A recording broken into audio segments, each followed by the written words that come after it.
When Stratocles was archon in Athens, in Rome in place of consuls 3 military tribunes were elected, Lucius Furius, Spurius, Pinarius, and Gaius Metellus. This year the Athenians chose Demosthenes general and sent him forth with 30 ships and an adequate body of soldiers. He added to his force 15 ships from the Caesarians and soldiers from the Cephallenians, Acarnanians, and the Messenians in Naupactus, and then sailed to Leucas. After ravaging the territory of the Leucadians, he sailed to Aetolia and plundered many of its villages. But the Aetolians rallied to oppose him, and there was a battle in which the Athenians were defeated, whereupon they withdrew to Naupactus. The Aetolians, elated by their victory, after adding to their army 3,000 Lacedaemonian soldiers, marched upon Naupactus, which was inhabited at the time by Messenians, but were beaten off. After this, they marched upon the city called Molycria and captured it. But the Athenian general, Demosthenes, being concerned lest the Aetolians should reduce by siege Naupactus also, summoned 1,000 hoplites from Acarnania and sent them to Naupactus. And Demosthenes, while tarrying in Acarnania, fell in with 1,000 Ambraciots who were encamped there, and joining battle with them, he destroyed nearly the entire force. And when the men of Ambracia came out against him en masse, again Demosthenes slew the larger number of them, so that their city became almost uninhabited. Demosthenes then believed that he should take Ambracia by storm, hoping that he would have an easy conquest because the city had none to defend it. But the Acarnanians, fearing lest, if the Athenians became masters of the city, they should be harder neighbors to deal with than the Ambraciots, refused to follow him. And since they were thus in disagreement, the Acarnanians came to terms with the Ambraciots and concluded with them a peace of 100 years, while Demosthenes, being left in the lurch by the Acarnanians, sailed back with his 20 ships to Athens. The Ambraciots, who had experienced a great disaster, sent for a garrison of Lacedaemonians, since they stood in fear of the Athenians. Demosthenes now led an expedition against Pylos, intending to fortify this stronghold as a threat to the Peloponnesus. For it is an exceptionally strong place, situated in Messenia and 400 stades distant from Sparta. Since he had at the time both many ships and an adequate number of soldiers, in 20 days he threw a wall about Pylos. The Lacedaemonians, when they learned that Pylos had been fortified, gathered together a large force, both infantry and ships.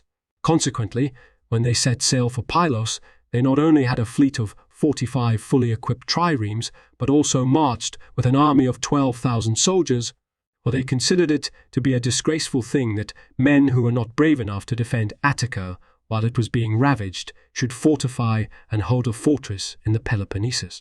Now, these forces under the command of Thrasymedes pitched their camp in the neighborhood of Pylos, and since the troops were seized by an eager desire to undergo any and every danger and to take Pylos by storm, the Lacedaemonians stationed the ships with their prows facing the entrance to the harbor, in order that they might use them for blocking the enemy's attempt to enter, and assaulting the walls with the infantry in successive waves and displaying all possible rivalry, they put up contests of amazing valor. Also to the island called Sphacteria, which extends lengthwise to the harbor and protects it from the winds, they transported the best troops of the Lacedaemonians and their allies. This they did in their desire to forestall the Athenians in getting control of the island before them, since its situation was especially advantageous to the prosecution of the siege. And though they were engaged every day in the fighting before the fortifications and were suffering wounds because of the superior height of the wall, they did not relax the violence of their fighting. As a consequence, many of them were slain, and not a few were wounded as they pressed upon a position which had been fortified.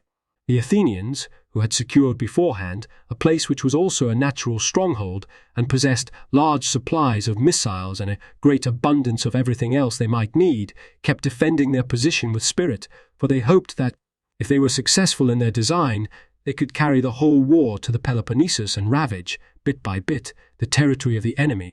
Both sides displayed unsurpassable energy in the siege, and as for the Spartans in their assaults upon the walls, while many others were objects of wonder for their deeds of valor, the greatest acclaim was won by Brasidas. Or when the captains of the triremes lacked the courage to bring the ships to land because of the rugged nature of the shore, he, being himself the commander of a trireme, called out in a loud voice to the pilot, ordering him not to spare the vessel, but to drive the trireme at full speed to the land, for it would be disgraceful, he cried, for Spartans to be unsparing of their lives as they fought for victory, and yet to spare their vessels and to endure the sight of Athenians holding the soil of Laconia. And finally, he succeeded in forcing the pilot to drive the ship forward, and, when the trireme struck the shore, Brasidas, taking his stand on the gangway, fought off from there the multitude of Athenians who converged upon him, and at the outset he slew many as they came at him, but after a while, as numerous missiles assailed him, he suffered many wounds on the front of his body. In the end, he suffered much loss of blood from the wounds, and as he lost consciousness, his arm extended over the side of the ship and his shield, slipping off and falling into the sea, came into the hands of the enemy. After this, Brasidas, who had built up a heap of many corpses of the enemy, was himself carried off half dead from the ship by his men, having surpassed to such a degree all other men in bravery that, whereas in the case of all other men those who lose their shields are punished with death, he, for that very reason, won for himself glory. Now, the Lacedaemonians, although they kept making continuous assaults upon Pylos and had lost many soldiers, remained steadfast in the fierce struggles. And one may well be amazed at the strange perversity of fortune and at the singular character of her ordering of what happened at Pylos. For the Athenians, defending themselves from a base on Laconian soil, were gaining the mastery over the Spartans, whereas the Lacedaemonians, regarding their own soil as the enemy's, were assaulting the enemy from the sea as their base, and, as it happened, those who were masters of the land in this case controlled the sea, and those who held first place on the sea were beating off an attack on land which they held. Since the siege dragged on and the Athenians, after their victory with their ships, were preventing the conveyance of food to the land, the soldiers caught on the island were in danger of death from starvation. Consequently, the Lacedaemonians, fearing for the men left on the island, sent an embassy to Athens to discuss the ending of the war.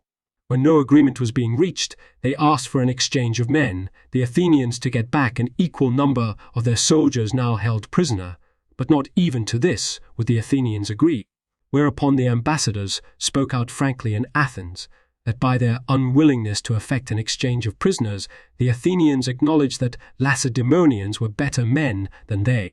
Meanwhile, the Athenians wore down the bodily strength of the Spartans on Sphacteria through their lack of provisions and accepted their formal surrender. Of the men who gave themselves up half, and 20 were Spartans, and 180 were of their allies. These, then, were brought by Cleon, the leader of the populace, since he held the office of general when this took place, in chains to Athens, and the people voted to keep them in custody in case the Lacedaemonians should be willing to end the war, but to slay all the captives if they should decide to continue it. After this, they sent for select troops from the Messenians who had been settled in Naupactus, joined to them an adequate force from their other allies, and turned over to them the garrisoning of Pylos, for they believed that the Messenians, by reason of their hatred of the Spartans, would show the greatest zeal in harrying Laconia by forays once they were operating from a strong position as their base. Such were the events about Pylos in this year. Artaxerxes, the king of the Persians, died after a reign of 40 years, and Xerxes succeeded to the throne and ruled for a year. In Italy, when the Aeaci revolted from the Romans in the war which followed, Aulus Postumius was made dictator and Lucius Julius was named master of the horse. And the Romans, having marched against the territory of the rebels with a large and strong army, first of all plundered their possessions, and when the Aeaci later drew up against them, a battle ensued in which the Romans were victorious, slaying many of the enemy, taking not a few captive, and capturing great quantities of buy. After the battle, the revolters, being broken in spirit because of the defeat, submitted themselves to the Romans, and Postumius, because he had conducted the war brilliantly, as the Romans thought, celebrated the customary triumph.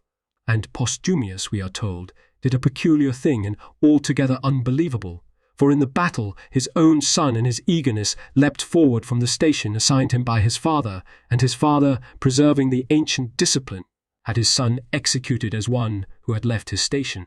At the close of the year, in Athens, the archon was Isarchus, and in Rome, the consuls elected were Titus Quincius and Gaius Julius, and among the Eleans the 18th Olympiad was celebrated, that in which Symmachus won the Stadion for the second time. This year, The Athenians chose as general Nicias, the son of Niceratus, and assigning to him 60 triremes and 3,000 hoplites, they ordered him to plunder the allies of the Lacedaemonians.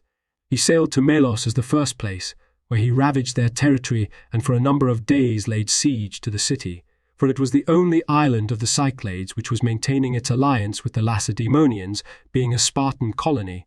Nicias was unable to take the city, however, since the Melians defended themselves gallantly, and he then sailed to Oropus in Boeotia. Leaving his ships there, he advanced with his hoplites into the territory of the Tanagraeans, where he fell in with another Athenian's force, which was commanded by Hipponicus, the son of Callias. When the two armies had united, the generals pressed forward, plundering the land, and when the Thebans sallied forth to the rescue, the Athenians offered them battle, in which they inflicted heavy casualties and were victorious. After the battle, the soldiers with Hipponicus made their way back to Athens, but Nicias, returning to his ships, sailed along the coast to Locris, and when he had laid waste the country on the coast, he added to his fleet 40 triremes from the allies, so that he possessed in all 100 ships. He also enrolled no small number of soldiers and gathered together a strong armament, whereupon he sailed against Corinth. There he disembarked the soldiers, and when the Corinthians drew up their forces against them, the Athenians gained the victory in 2 battles, slew many of the enemy, and set up a trophy. There perished in the fighting 8 Athenians and more than 300 Corinthians. Nicias then sailed to Crommyon, ravaged its territory, and seized its stronghold. Then he immediately removed from there and built a stronghold near Methone, in which he left a garrison for the twofold purpose of protecting the place and ravaging the neighboring countryside. Then Nicias plundered the coast and returned to Athens. After these events, the Athenians sent 60 ships and 2,000 hoplites to Scythera, the expedition being under the command of Nicias and certain other generals. Nicias attacked the island, hurled assaults upon the city, and received its formal surrender. And leaving a garrison behind on the island, he sailed off to the Peloponnesus and ravaged the territory along the coast. And Diray, which lies on the border between Laconia and Argolis, he took by siege, making slaves of its inhabitants, and razed it to the ground, and the Aeginetans, who inhabited the city, together with the commander of the garrison, Tantalus the Spartan, he took captive and carried off to Athens. And the Athenians fettered Tantalus and kept him under guard together with the other prisoners, as well as the Aeginetans. While these events were taking place, the Megarians were finding themselves in distress because of the war with the Athenians on the one hand and with their exiles on the other hand. And while representatives were exchanging opinions regarding the exiles, certain citizens who were hostile to the exiles approached the Athenian generals with the offer to deliver the city to them. The generals, Hippocrates and Demosthenes, agreeing to this betrayal, sent by night 600 soldiers to the city, and the conspirators admitted the Athenians within the walls.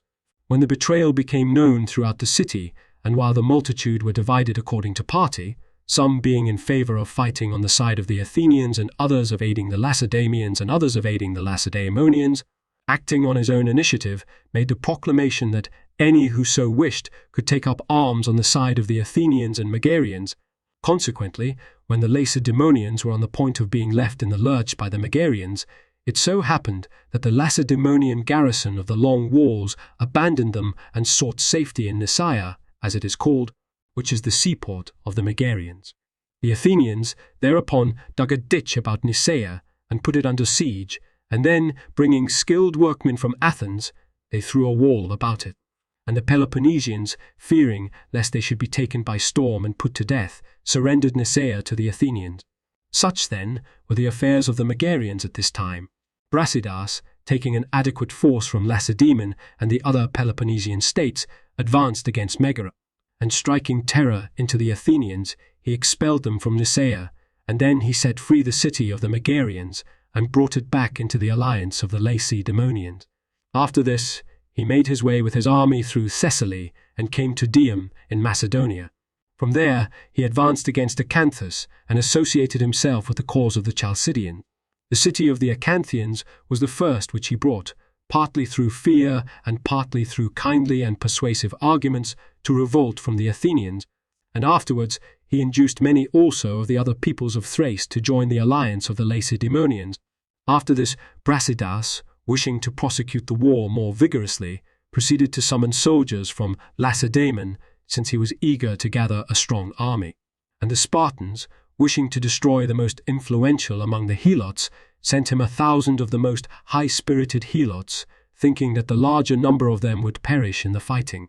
They also committed another violent and savage act, whereby they thought to humble the pride of the helots. They made public proclamation that any helots who had rendered some good service to Sparta should give in their names, and promised that after passing upon their claims they would set them free. And when 2,000 had given in their names, they then commanded the most influential citizens to slay these helots, each in his own home, for they were deeply concerned lest the helots should seize an opportune moment to line up with the enemy and bridge Sparta into peril. Nevertheless, since Brasidas had been joined by 1,000 helots and troops had been levied among the allies, a satisfactory force was assembled. Brasidas, confiding in the multitude of his soldiers, now advanced with his army against the city known as Amphipolis. This city Aristagoras of Miletus at an earlier time had undertaken to found as a colony when he was fleeing from Darius, the king of the Persians. After his death, the colonists were driven out by the Thracians, who are called Edenese, and 32 years after this event, the Athenians dispatched 10,000 colonists to the place. In like manner, these colonists also were utterly destroyed by Thracians at Drabescus, and 2 years later, the Athenians again recovered the city, under the leadership of Hagnon. Since the city had been the object of many a battle, Brasidas was eager to master it. Consequently, he set out against it with a strong force, and pitching his camp near the bridge, he first of all seized the suburb of the city, and then on the next day, having struck terror into the Amphipolitan, he received the formal surrender of the city on the condition that anyone who so wished could take his property and leave the city. Immediately after this, Brasidas brought over to his side a number of the neighboring cities, the most important of which were Orsyme and Galepsus, both colonies of the Thasians, and also Mosines, a small Edonian city. He also set about building a number of triremes on the Strymon River, and summoned soldiers from both Lacedaemon and the rest of the ally. Also, he had many complete suits of armor made, which he distributed among the young men who possessed no arms, and he gathered supplies of missiles and grain and everything else. And when all his preparations had been made, he set out from Amphipolis with his army and came to Act, as it is called, where he pitched his camp. In this area there were 5 cities, of which some were Greek, being colonies from Andros, and the others had a populace of barbarians of basaltic origin, which were bilingual. After mastering these cities, Brasidas led his army against the city of Torone, which was a colony of the Chalcidians, but was held by Athenians. Since certain men were ready to betray the city, Brasidas was by night admitted by them and got Torone in his power without a fight. To such a height did the fortunes of Brasidas attain in the course of this year. While these events were happening, at Delium in Boeotia, a pitched battle took place between the Athenians and the Boeotians for the following reason. Certain Boeotians, who were restive under the form of government which obtained at the time and were eager to establish democracies in the cities, discussed their policy with the Athenian generals, Hippocrates and Demosthenes, and promised to deliver the cities of Boeotia into their hands. The Athenians gladly accepted this offer, and, having in view the arrangements for the attack, the generals divided their forces. Demosthenes, taking the larger part of the army, invaded Boeotia, but finding the Boeotians already informed of the betrayal, he withdrew without accomplishing anything. Hippocrates led the popular levy of the Athenians against Delium, seized the place, and threw a wall about it before the approach of the Boeotian. The town lies near the territory of Oropus and the boundary of Boeotia. Pagondas, who commanded the Boeotians, having summoned soldiers from all the cities of Boeotia, came to Delium with a great army, since he had little signal and 20,000 infantry and about 1,000 cavalry. The Athenians, although superior to the Boeotians in number, were not so well equipped as the enemy, for they had left the city hurriedly and on short notice, and in such haste they were unprepared. Both armies advanced to the fray in high spirits, and the forces were disposed in the following manner. On the Boeotian side, the Thebans were drawn up on the right wing, the Orchomenians on the left, and the centre of the line was made up of the other Boeotians. The first line of the whole army was formed of what they called charioteers and footmen, a select group of 300. The Athenians were forced to engage the enemy while still marshalling their army. A fierce conflict ensued, and at first the Athenian cavalry, fighting brilliantly, compelled the opposing cavalry to flee, but later, after the infantry had become engaged, the Athenians who were opposed to the Thebans were overpowered and put to flight, although the remaining Athenians overcame the other Boeotians, slew great numbers of them, and pursued them for some distance. But the Thebans, whose bodily strength was superior, turned back from the pursuit, and falling on the pursuing Athenians, forced them to flee. And since they had won a conspicuous victory, they gained for themselves great fame for valor. Of the Athenians, some fled for refuge to Oropus and others to Delium. Certain of them made for the sea and the Athenian ships. Still others scattered this way and that, as chance dictated. When night fell, the Boeotian dead were not in excess of 500, the Athenian many times that number. However, if night had not intervened, most of the Athenians would have perished, for it broke the drive of the pursuers and brought safety to those in flight. Even so, the multitude of the slain was so great that from the proceeds of the booty, the Thebans not only constructed the great colonnade in their marketplace, but also embellished it with bronze statues, and their temples and the colonnades in the marketplace they covered with bronze by the armor from the booty which they nailed to them. Furthermore, it was with this money that they instituted the festival called Delia. After the battle, the Boeotians launched assaults upon Delium and took the place by storm. Of the garrison of Delium, the larger number died fighting gallantly and 200 were taken prisoner. The rest fled for safety to the ships and were transported with the other refugees to Attica. Thus, the Athenians, who devised the plot against the Boeotians, were involved in the disaster we have described. In Asia, King Xerxes died after a reign of 1 year, or, as some record, 2 months, and his brother Sogdianus succeeded to the throne and ruled for 7 months. He was slain by Darius, who reigned 19 years. Of the historians, Antiochus of Syracuse concluded with this year his History of Sicily, which began with Cocalus, the king of the Sicani, and embraced 9 books. When Arminius was archon in Athens, the Romans elected as consuls Gaius Papirius and Lucius Junius. In this year, the people of Sion, holding the Athenians in contempt because of their defeat at Delium, revolted to the Lacedaemonians and delivered their city into the hands of Brasidas, who was in command of the Lacedaemonian forces in Thrace. In Lesbos, after the Athenian seizure of Mytilene, the exiles who had escaped the capture in large numbers had for some time been trying to return to Lesbos, and they succeeded at this time in rallying and seizing Antantris, from which as their base they then carried on war with the Athenians who were in possession of Mytilene. Exasperated by this state of affairs, the Athenian people sent against them as generals Aristides and Symmachus with an army. They put in at Lesbos and by means of sustained assaults took possession of Antandrus, and of the exiles some they put to death and others they expelled from the city. Then they left a garrison to guard the place and sailed away from Lesbos. After this Lamachus, the general sailed with 10 triremes into the Pontus and anchored at Heraclea, on the river Cales as it is called, but he lost all his ships, for when heavy rains fell, the river brought down so violent a current that his vessels were driven on certain rocky places and broken to pieces on the bank. All the Athenians concluded a truce with the Lacedaemonians for a year, on the terms that both of them should remain in possession of the places of which they were masters at the time. They held many discussions, and were of the opinion that they should stop the war and put an end to their mutual rivalry, and the Lacedaemonians were eager to recover their citizens who had been taken captive at Sphacteria. When the truce had been concluded on the terms here mentioned, they were in entire agreement on all other matters, but both of them laid claim to Sion, and so bitter a controversy followed that they renounced the truce and continued their war against each other over the issue of Sion. At this time, the city of Menda also revolted to the Lacedaemonians and made the quarrel over Sion the more bitter. Consequently, Brasidas removed the children and women and all the most valuable property from Mende and Sion and safeguarded the cities with strong garrisons, whereupon the Athenians, being incensed at what had taken place, voted to put to the sword all the Sionaeans from the youth upward when they should take the city, and sent a naval force of 50 triremes against them, the command of which was held by Nicias and Nicostratus. They sailed to Menda first and conquered it with the aid of certain men who betrayed it. Then they threw a wall about Sion, settled down to a siege, and launched unceasing assaults upon it.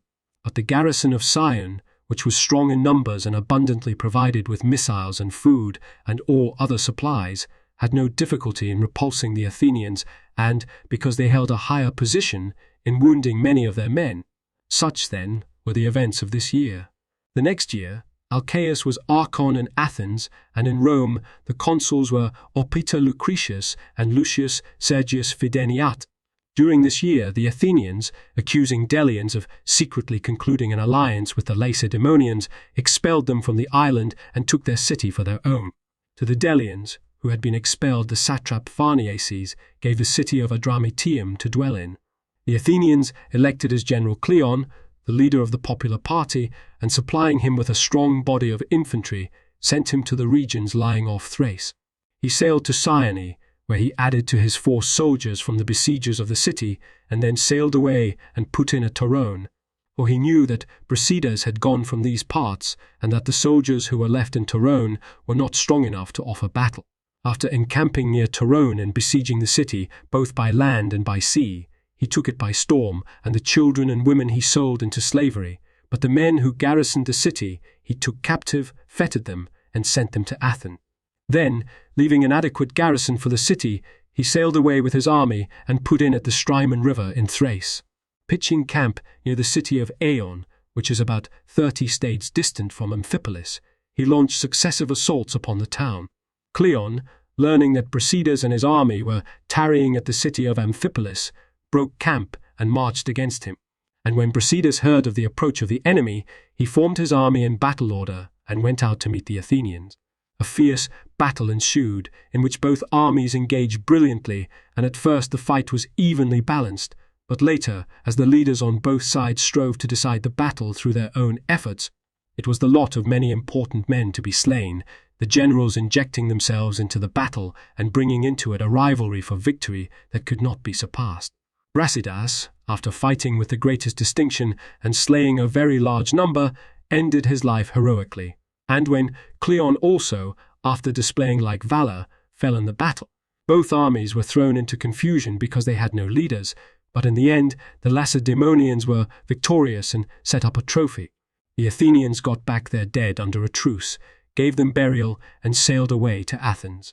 And when certain men from the scene of the battle arrived at Lacedaemon and brought the news of Brasidas's victory as well as of his death, the mother of Brasidas, on learning of the course of the battle, inquired what sort of a man Brasidas had shown himself to be in the conflict, and when she was told that, of all the Lacedaemonians he was the best, the mother of the dead man said, "My son Brasidas was a brave man, and yet he was inferior to many others." When this reply passed throughout the city, the ephors accorded the woman public honors, because she placed the fair name of her country above the fame of her son. After the battle, we have described the Athenians decided to make a truce of 50 years with the Lacedaemonians upon the following terms. The prisoners with both sides were to be released, and each side should give back the cities which had been taken during the course of the war. Thus the Peloponnesian War, which had continued up to that time for 10 years, came to an end in the manner we have described. When Arician was archon in Athens, the Romans elected as consuls Titus Quincius and Aulus Cornelius Cossus. During this year, although the Peloponnesian War had just come to an end, again tumults and military movements occurred throughout Greece for the following reason. Although the Athenians and Lacedaemonians had concluded a truce and cessation of hostilities in company with their allies, they had formed an alliance without consultation with the allied cities. By this act, they fell under suspicion of having formed an alliance for their private ends, with the purpose of enslaving the rest of the Greeks. As a consequence, the most important of the cities maintained a mutual exchange of embassies and conversations regarding a union of policy and an alliance against the Athenians and Lacedaemonians and Lacedaemonians. The leading states in this undertaking were the four most powerful ones: Argos, Thebes, Corinth, and Elis. There was good reason to suspect that Athens and Lacedaemon had common designs against the rest of Greece, since a clause had been added to the compact which the two had made, namely, that the Athenians and Lacedaemonians had the right, according as these states may deem it best, to add to or subtract from the agreements. Moreover, the Athenians by decree had lodged in 10 men the power to take counsel regarding what would be of advantage to the city, and since much the same thing had also been done by the Lacedaemonians, The selfish ambitions of the two states were open for all to see. Many cities answered to the call of their common freedom, and since the Athenians were disdained by reason of the defeat they had suffered at Delium, and the Lacedaemonians had had their fame reduced because of the capture of their citizens on the island of Sphacteria, a large number of cities joined together and selected the city of the Argives to hold the position of leader. For this city enjoyed a high position by reason of its achievements in the past, since, until the return of the Heraclidae, practically all the most important kings had come from the Argolis, and furthermore, since the city had enjoyed peace for a long time, it had received revenues of the greatest size and had a great store not only of money, but also of men. The Argives, believing that the entire leadership was to be conceded to them, picked out 1,000 of their younger citizens who were at the same time the most vigorous in body and the most wealthy, and freeing them also from every other service to the state and supplying them with sustenance at public expense, they had them undergo continuous training and exercise. These young men, therefore, by reason of the expense incurred for them and their continuous training, quickly formed a body of athletes trained to deeds of war. The Lacedaemonians, seeing the Peloponnesus uniting against them and foreseeing the magnitude of the impending war, began exerting every possible effort to make sure their position of leadership. And first of all, the Helots who had served with Brasidas in Thrace, 1,000 in all, were given their freedom.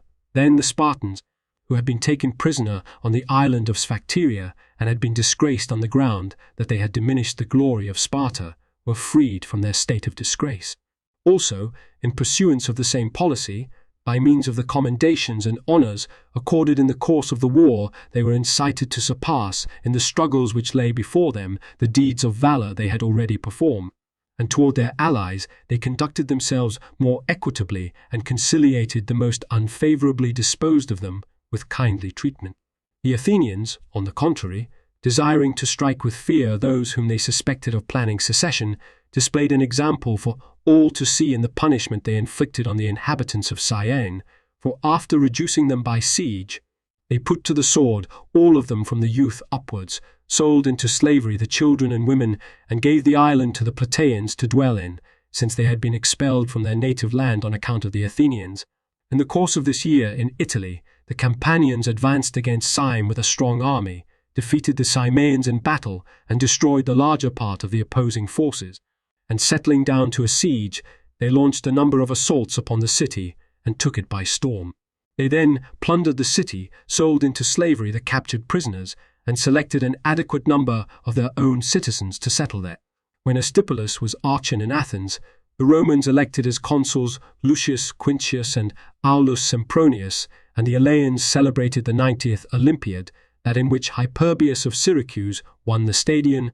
This year, the Athenians, in obedience to a certain oracle, returned their island to the Delians, and the Delians who were dwelling in Adramyttium returned to their native land. And since the Athenians had not returned the city of Pylos to the Lacedaemonians, these cities were again at odds with each other and hostile. When this was known to the assembly of the Argives, that body persuaded the Athenians to close a treaty of friendship with the Argives. And since the quarrel kept growing, the Lacedaemonians persuaded the Corinthians to desert the League of States and ally themselves with the Lacedaemonians. Such being the confusion that had arisen together with a lack of leadership, the situation throughout the Peloponnesus was as has been described.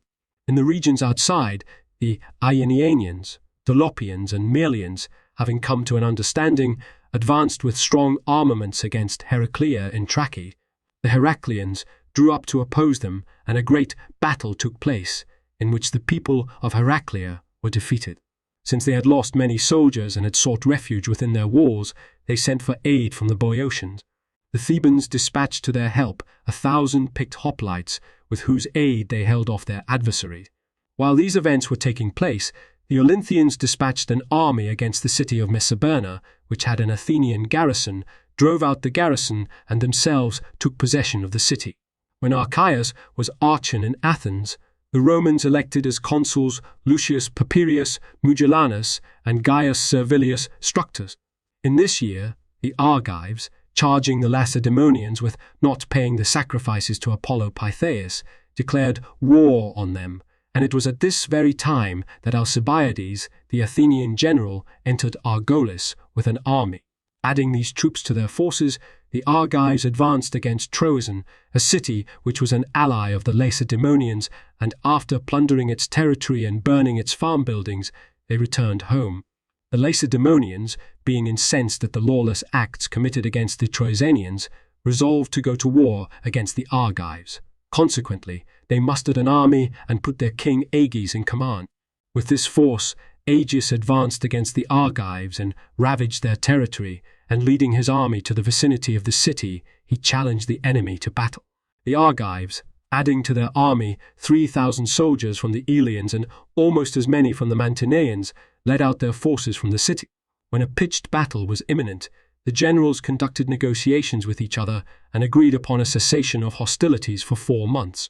But when the armies returned to their homes without accomplishing anything, both cities were angry with the generals who had agreed upon the truce. Consequently, the Argives hurled stones at their commanders and began to menace them with death. Only reluctantly and after much supplication their lives were spared, but their property was confiscated and their homes razed to the ground. The Lacedaemonians took steps to punish Agis, but when he promised to atone for his error by worthy deeds, they reluctantly let him off, and for the future they chose 10 of their wisest men, whom they appointed his advisers, and they ordered him to do nothing without learning their opinion. After this, the Athenians dispatched to Argos by sea 1,000 picked hoplites and 200 cavalry under the command of Laches and Nicostratus, and Alcibiades also accompanied them, although in a private capacity, because of the friendly relations he enjoyed with the Eleans and Mantineans. And when they were all gathered in council, they decided to pay no attention to the truce, but to set about making war. Consequently, each general urged on his own troops to the conflict, and when they all responded eagerly, they pitched camp outside the city. Now they agreed that they should march first of all against Orchomenus in Arcadia, and so, advancing into Arcadia, they settled down to the siege of the city and made daily assaults upon its wall. And after they had taken the city, they encamped near to Geer, having decided to besiege it also.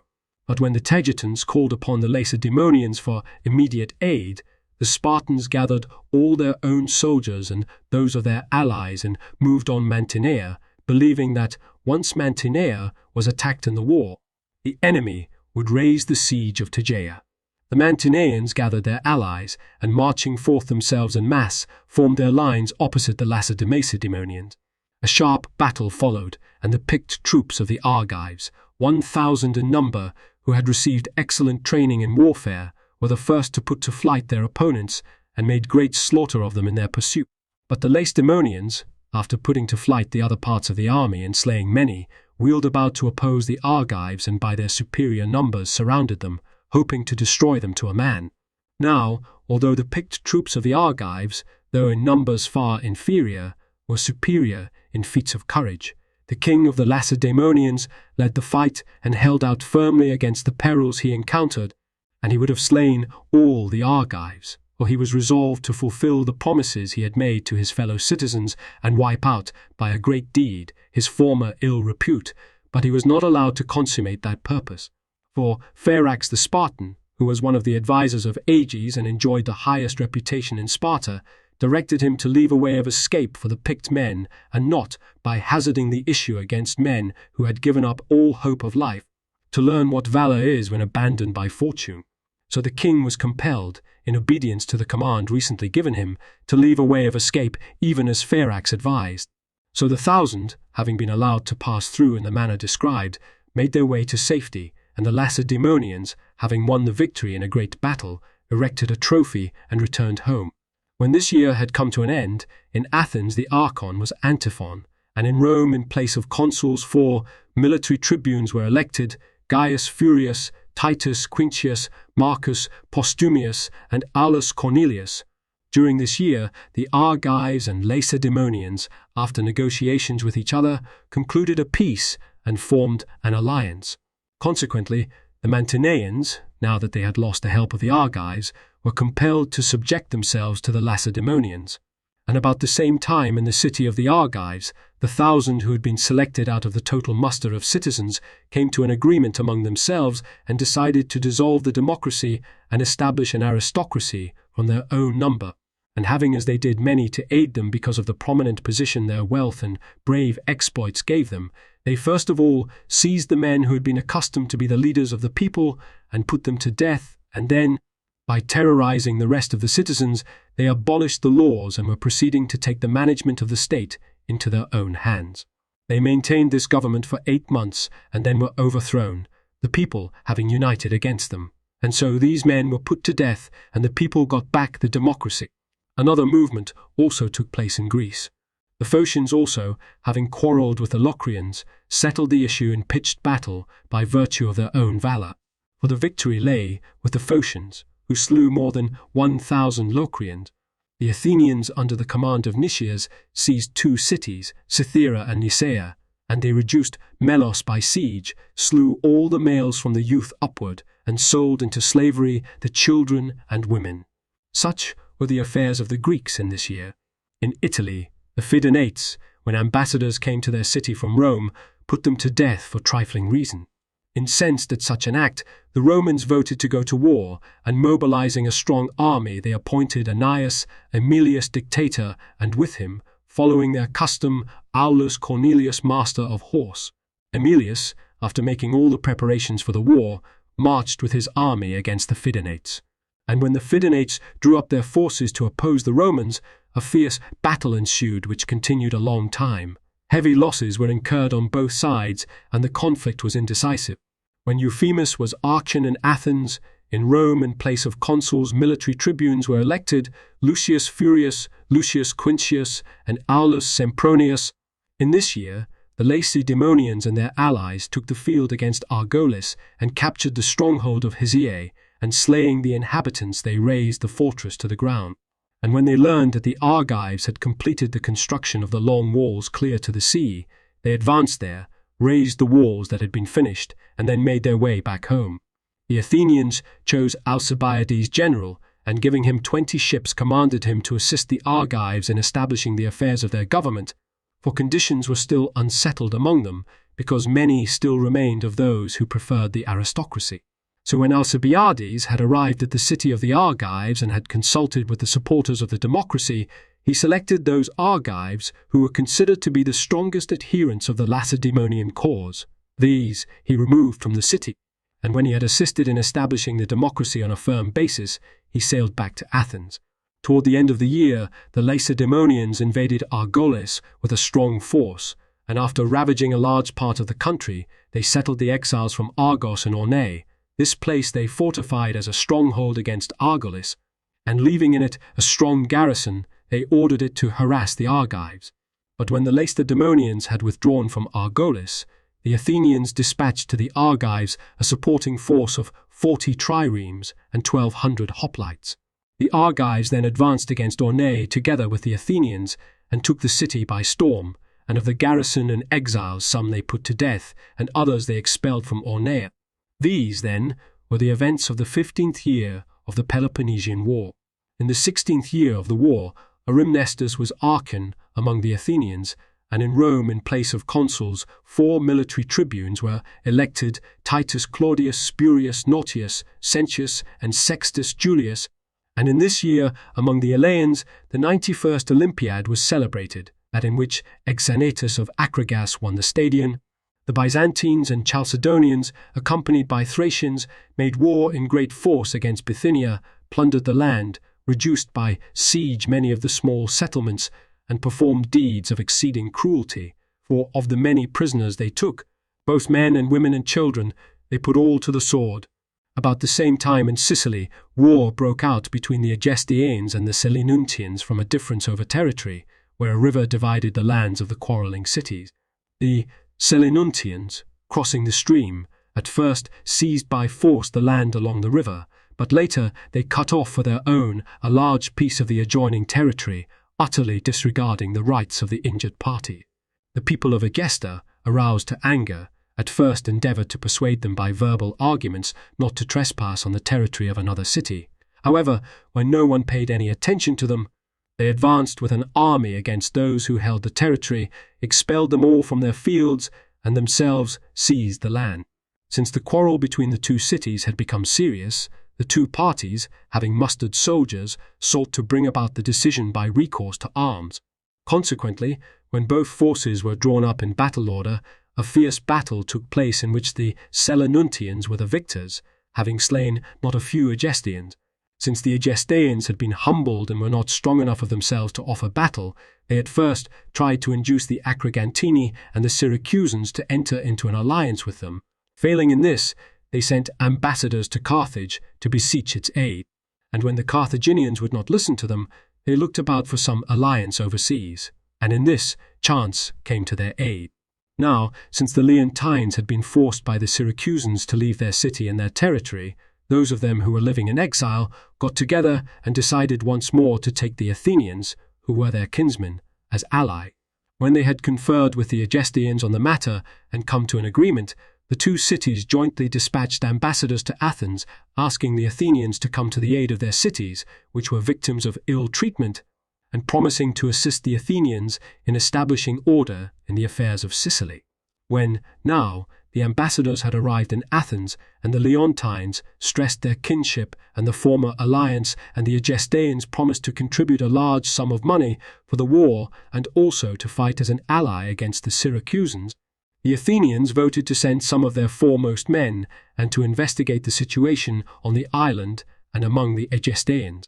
When these men arrived at Egesta, the Egestians showed them a great sum of money which they had borrowed partly from their own citizens and partly from neighboring peoples for the sake of making a good show.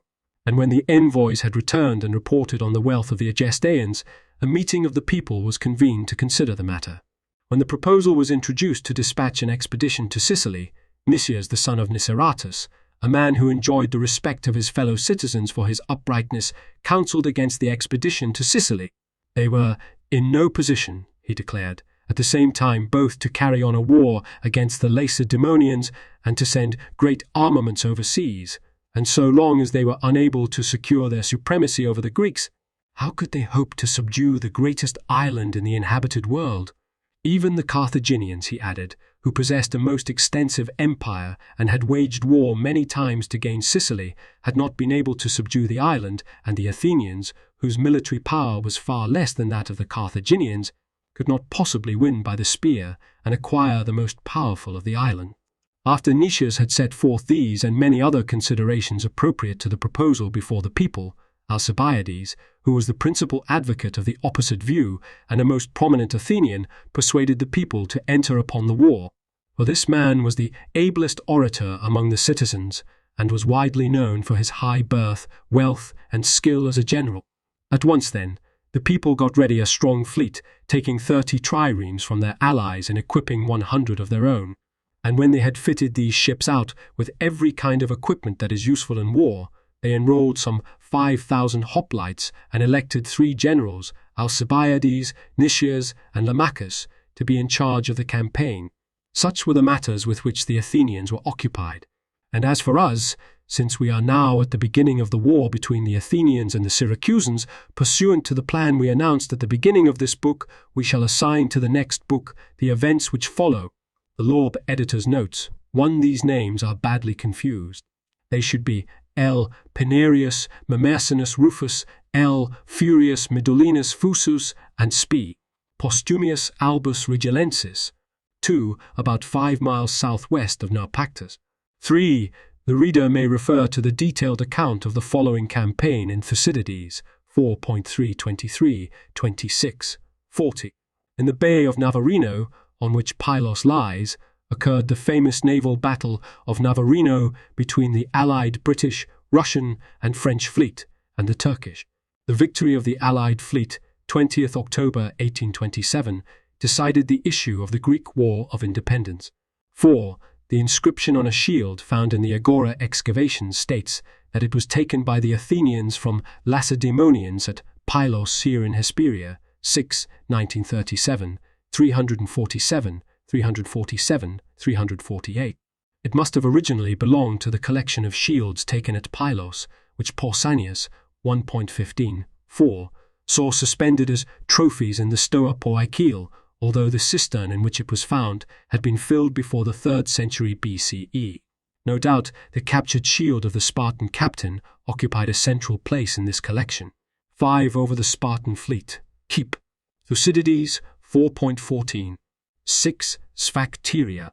7. The Lacedaemonians would get back the Spartans upon Sphacteria. 8. CP. Book 11.84, 7-8. 9. In the spring of 424 BCE. 10 of Messene, CP. Chap. 49.1. 11. Oropus was always debatable territory between Attica and Boeotia. 12. Thucydides, 4.446, states that 212 Corinthians died, and of the Athenians somewhat fewer than 50. 13. In Megares. 14. Strabo states that the correct name was Methana in Argolis. Cpt. Thucydides, 4.45. 15. The large island off the southeastern tip of Laconia. 16. From the different parties in the city. 17. These represented the party of the masses. Seep. Thucydides, 4.66. 18. Thucydides, 4.683, says he was the Athenian herald. 19. These connected Megara with its harbour. 20. In 497 BCE. Keep. Herodotus, 5.126. 21 CP. Book 11.75. 22. 29 years later, according to Thucydides, 4.123. 23. Over the Strymon River and not far from the city. 24. The region about Mete, Athos. 25. A Thracian tribe. 26. Oropus was the last city of Attica on the coast before the border of Boeotia. Delium lay near the coast in the territory of Tanagra. 27. This designation is probably derived from that of an originally wealthy class who were able to provide their own chariots for warfare, like the Roman knights who could furnish horses. The 300 are what were known later as the sacred band of the Thebans, which was drawn up, not as here before the whole Theban line, but many men deep on one wing, Kipi, Plutarch, Pelopidas, 18 Fet. Thucydides, 4.93, 4, states that in this battle the Thebans were marshalled in ranks 25 shields deep, a statement which cannot have been true of the whole Theban contingent. 28 Delium was the greatest battle of the Archidamian War. Socrates participated in it, and his life was saved by Alcibiades, Plato Simp, 221 Ac. Socrates had saved Alcibiades at Socrates had saved Alcibiades at Potides at Potide. 29. The Athenian losses were less than 1,000 in addition to light-armed troops and baggage carriers. Thucydides, 4.101.